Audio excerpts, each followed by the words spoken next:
प्रौढ प्रताप पुरंदर क्षत्रिय कुलवंतंस राजाधिराज सिंहासनाधीश्वर योगीराज श्रीमंत योगी श्री श्री श्री छत्रपती शिवाजी महाराज की जय जय जिजाऊ जय शिवराय स्वराज्य रक्षक संभाजी महाराज की जय।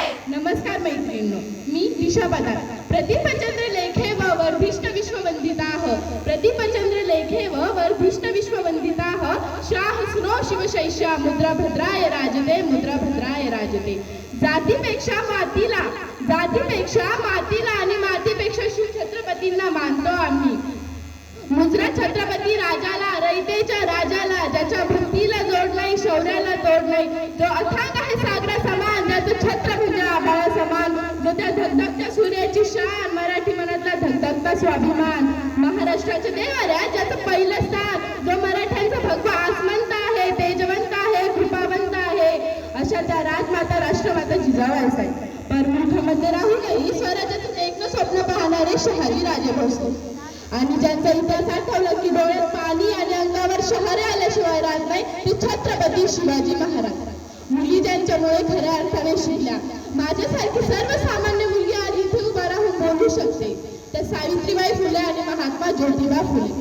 मैत्रिणींनो, आज 450 वर्ष पूर्ण झाली हो, तरीही या महाराष्ट्राच्या मातीला शिवबांची गरज पडते। परंतु मराठा म्हणायचं कोणाला? परंतु मराठा म्हणायचं कोणाला? मराठा म्हणजे मरेल पण शेवटपर्यंत मागे हटणार नाही, तोच खरा मराठा। आज आपण इथे मोठ्या उत्साहाने शिवजयंती साजरी करतोय। जयंत्या सगळ्यांच्या साजरी होतात का हो? जयंती जयंत्या साजरी होतात का? आपल्या इथे होणार आहे का आपण मेल्यावर?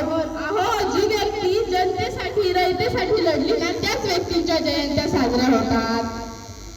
आजकालच्या मावळ्यांची काय वेळ सुधी? आजकालचे बहुतांश तरुण पार्टी 31च्या रात्री जर गणपत किल्ल्याच्या पायथ्याशी मोठ्या मनाने जर पार्टी करत असतील ना, तर त्यांची घरटी तरी सुरक्षित राहतील का हो?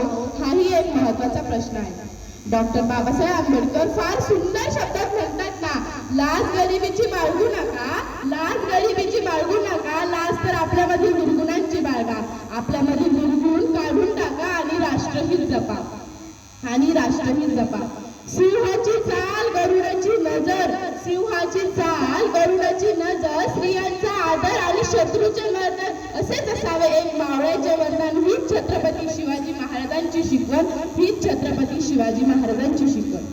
साई बोलल्याने मनाला शांती मिळते, साई बोलल्याने मनाला शांती मिळते, ओम बोलल्याने मनाला भक्ती मिळते आणि राम बोलल्याने पाप मुक्ती मिळते। पण आम्हाला तर जय शिवराय बोलल्याने 100 वाघांची ताकद मिळते, 100 वाघांची ताकद मिळते।